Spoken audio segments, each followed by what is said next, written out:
Hi all. Attitude is every thing. Jeff Keller எழுதின இந்த புக்லேருந்து lesson 3 தான் இன்றைக்கி நம்ம பார்க்க போகிறோம். உங்கள் எல்லாருக்குமே உங்களுடைய கற்பனையை ரியாலிட்டிக்கு கொண்டு வர முடியும் அப்படிங்கிறது தெரியுமா? இந்த விஷயத்த தெரிஞ்ச பெரிய பெரிய செலிப்ரிட்டிஸ் கூட அவங்களுடைய ஏர்லி ஸ்டேஜில் இந்த டெக்னிக்கை ஃபாலோ பண்ணி தான் சக்ஸஸை அச்சீவ் பண்ணியிருக்காங்க.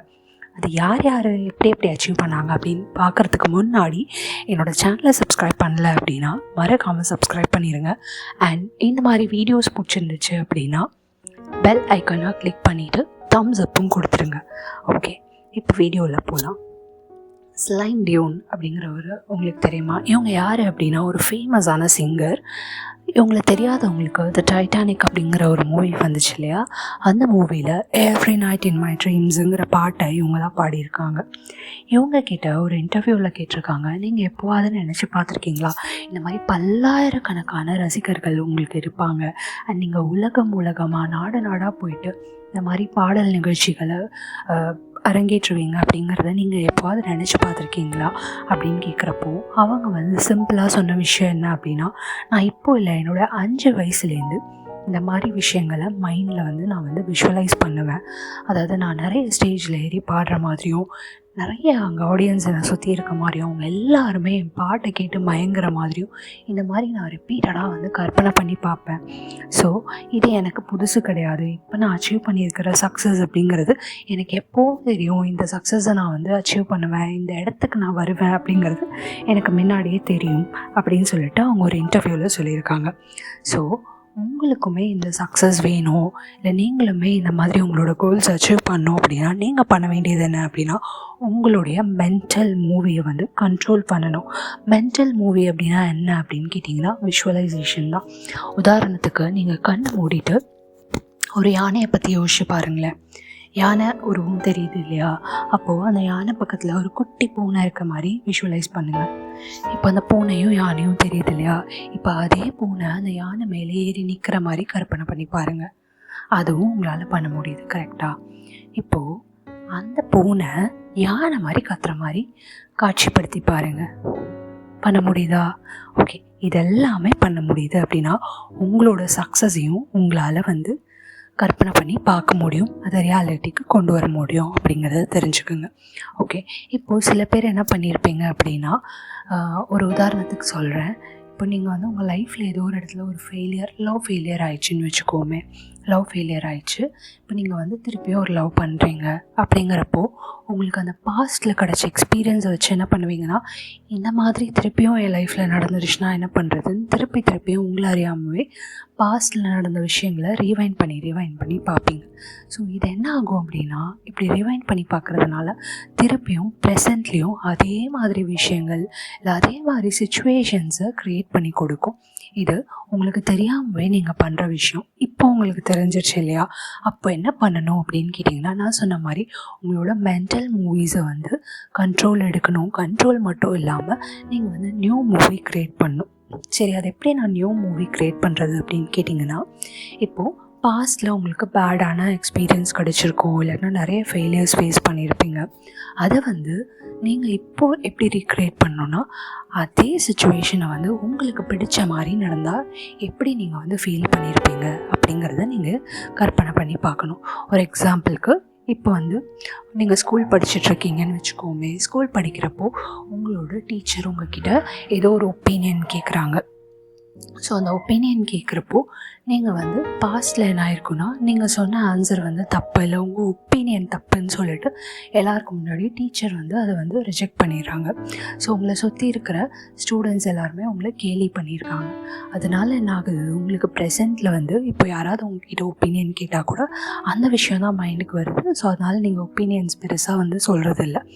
ஸோ இதை வந்து உங்கள் பாஸ்ட்டில் நடந்த விஷயம். இதை ரீக்ரியேட் பண்ணணும் அப்படின்னா என்ன பண்ணணுன்னா, கண்ணை மூடிட்டு அதே டீச்சர் உங்ககிட்ட ஒப்பீனியன் கேட்குற மாதிரியும், நீங்கள் சொன்ன ஆன்சர் டீச்சருக்கு ரொம்ப பிடிச்சி அவங்க அப்ரிஷியேட் பண்ண மாதிரியும், உங்களை சுற்றி இருந்த ஸ்டூடெண்ட்ஸ் எல்லாருமே வந்து அதை வந்து அப்ளாஸ் பண்ணுறாங்க, அதாவது அதை வந்து அப்ரிஷியேட் பண்ணுறாங்க. சூப்பர்ரா அப்படின்னு சொல்லிட்டு உங்ககிட்ட கங்க்ராச்சுலேட் பண்ணுற மாதிரியும் நீங்கள் வந்து இப்படி தான் ரீக்ரியேட் பண்ணணும். ஸோ இது ஒரு எக்ஸாம்பிளுக்கு சொன்னேன். இந்த மாதிரி என்ன விஷயம் வேணாலும் நீங்கள் பிக் பண்ணிக்கலாம். அந்த விஷயத்தை நீங்களே வந்து நியூவாக வந்து ரீக்ரியேட் பண்ணுறது தான் இந்த மென்டல் மூவிஸை ரீக்ரியேட் பண்ணுறது அப்படின்னு சொல்லுவாங்க. ஓகே, இப்போது ஜிம் கேரி அப்படிங்கிற ஒரு ஆக்டரோட ஸ்டோரியை நான் சொல்கிறேன். இவர் யார் அப்படின்னு பார்த்தீங்கன்னா, இவர் வந்து ஒரு பெரிய ஆக்டர். த மாஸ்க் அப்படிங்கிற மூவி வந்து நிறைய பேர் பார்த்துருப்பீங்க. அந்த மூவியில் இவர் நடிச்சிருக்காரு. ஒரு காமெடியன் ஆக்டர்னு வச்சுக்கோங்களேன். ஸோ இவரும் என்ன பண்ணார் அப்படின்னா, இவருடைய ஏர்லி ஸ்டேஜஸில் என்ன பண்ணியிருக்காரு, ஆக்டிங் சான்ஸ் கேட்டு நிறைய ஆடிஷன்ஸ்லாம் போயிட்டு ஒரு நாள் வந்து ஒரு ஃப்ரஸ்ட்ரேஷனில் ரூமில் உட்காந்துருக்காரு. ஸோ கோயிங் ஃபார்வர்ட் நம்ம என்ன பண்ணலாம் அப்படின்னு யோசிக்கிறப்போ மைண்டில் நிறைய கன்ஃபியூஷன்ஸ் வருது. அப்போ என்ன பண்ணுறாரு, அவர் கண் முன்னாடி ஒரு பேப்பர் வந்திருக்கு. அந்த பேப்பர் எடுத்திருக்காரு. அந்த பேப்பர் எடுத்து அதை செக் மாதிரி கன்சிடர் பண்ணிவிட்டு அந்த செக்கில் வந்து ஒரு வேல்யூ போடுறாரு, $10 million அப்படின்னு சொல்லிட்டு. அப்போ வருஷம் வந்து 1990. ஓகேவா? ஸோ 1994க்கு வந்து அதாவது போஸ்ட் டேட்டட் செக்காக வந்து அதை கன்சிடர் பண்ணிவிட்டு 1994 தேங்க்ஸ் கிவிங் டே, அதாவது நவம்பர் மந்த்துக்கு முன்னாடி அவருக்கு $10 million வந்து ஒரு செக் வந்து போட்டு கொடுக்குற மாதிரி அவர் செக் எழுதி என்ன பண்ணியிருக்காரு, அதை மடித்து அவரோட வேலெட்டில் வச்சுருக்காரு.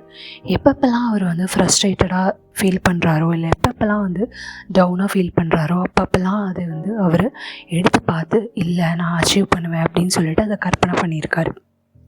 எப்படி கற்பனை பண்ணியிருக்காரு அப்படின்னா, அவரை சுற்றி டைரக்டர் இருக்க மாதிரியும், எப்படி இந்த சீன் வந்து நடிக்கிறதுன்னு சொல்கிற மாதிரியும் சொல்லிக் கொடுக்குற மாதிரியும், அவர் வந்து அந்த சீனை வந்து உள்வாங்கிட்டு அதை நடிக்கிற மாதிரியும், அவரை சுற்றி இருந்த ஆடியன்ஸ் எல்லாருமே வந்து சூப்பர், இந்த சீன் வந்து அழகாக வந்திருக்கு, சூப்பராக வந்திருக்குன்னு ஒரு டைரக்டரும் அந்த ஆடியன்ஸும் வந்து அப்ளாஸ் பண்ணுற மாதிரியும் கற்பனை பண்ணியிருக்காரு.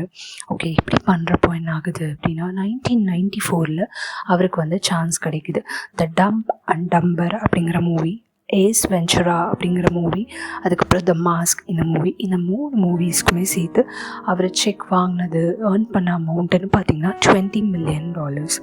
ஓகே, ஸோ இது எல்லாமே வந்து சிம்பிளாக அந்த செக்கை எழுதி வச்சுட்டு அவர் கற்பனை பண்ணதுனால அப்படின்னு பார்த்தீங்கன்னா அது மட்டும் கிடையாது, அவரை அறியாமல் அவருக்குள்ள ஒரு உத்வேகம் வருது. ஸோ அவர் வந்து அந்த சான்ஸ்க்காக வந்து நிறைய இடத்துக்கு போகிறாரு, நிறைய ஆக்ஷன்ஸ் எடுக்கிறாரு, நிறைய வந்து ஆக்டிங்க்கு வந்து ப்ராக்டிஸ் பண்ணுறாரு. இப்படி பண்ணுறதுனால தான் அவருக்கு வந்து நல்ல ஒரு சான்ஸ் கிடைக்கிது. ஓகேவா? ஸோ நீங்களுமே வந்து உங்களுக்கு என்ன வேணும் அப்படிங்கிறத தெளிவுபடுத்திக்கோங்க. ஒரு ஜாப் வேணுமா, இல்லைன்னா மணி ஏர்ன் பண்ணணுமா, இல்லைன்னா ரிலேஷன்ஷிப் ஸ்ட்ராங்காக இருக்கணுமா, எதுவாக இருந்தாலுமே வந்து என்ன வேணுங்கிறத தெளிவாக்கிட்டு அதோட எண்ட் கோல் எப்படி இருக்கணும், இல்லை எண்ட் ரிசல்ட் எப்படி இருக்கணும் அப்படிங்கிறத மென்டல் மூவியாக வந்து க்ரியேட் பண்ணுங்கள்.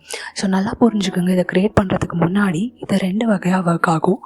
பாசிட்டிவாகவும் ஒர்க் ஆகும், நெகட்டிவாகவும் ஒர்க் ஆகும். ஸோ பாஸ்டில் இருந்த ஒரு பேட் எக்ஸ்பீரியன்ஸ் இருந்துச்சுன்னா அதை கம்ப்ளீட்டாக எரேஸ் பண்ணிடுங்க. கொஞ்சம் கஷ்டம்தான், பட் பை ப்ராக்டிஸ் டெஃபினட்டாக பண்ண முடியும். டெய்லி 5 to 10 minutes இதுக்காக ஸ்பெண்ட் பண்ணுங்கள். ஸ்பெண்ட் பண்ணிவிட்டு இதை ரிப்பீட் பண்ணிகிட்டே இருங்க. ரிப்பீட் பண்ணிகிட்டே இருக்கப்போ உங்கள் மைண்ட் என்ன ஆகும் அப்படின்னா, உங்கள் மைண்ட் வந்து ஒரு கேமரா மாதிரி, கேமரா எதை ஃபோக்கஸ் பண்ணுதோ அதை வந்து பிக்சராக கன்வெர்ட் பண்ணி கொடுக்கும் இல்லையா? அதே போல் தான் உங்கள் மைண்ட் எதை ஃபோக்கஸ் பண்ணுதோ அதை வந்து உங்களுக்கு ரியாலிட்டியில் கொண்டு வந்து கொடுக்கும். Okay, so lights camera and action அப்படிங்கிற மாதிரி ஆக்ஷனுமே வந்து ரொம்ப ரொம்ப முக்கியமான ஒரு ஸ்டெப்பு தான். ஸோ இதை வந்து நீங்கள் விஷுவலைசேஷன் அப்படிங்கிற டெக்னிக் மூலமாக நீங்கள் ஃபாலோ பண்ணலாம். உங்களுக்கு நீங்கள் வந்து என்ன வந்து விஷுவலைஸ் பண்ண போகிறீங்க, இல்லை என்ன கோல் இருக்குது அப்படிங்கிறத கமெண்ட்டில் சொல்லுங்கள். தேங்க்யூ ஆல், பாய்.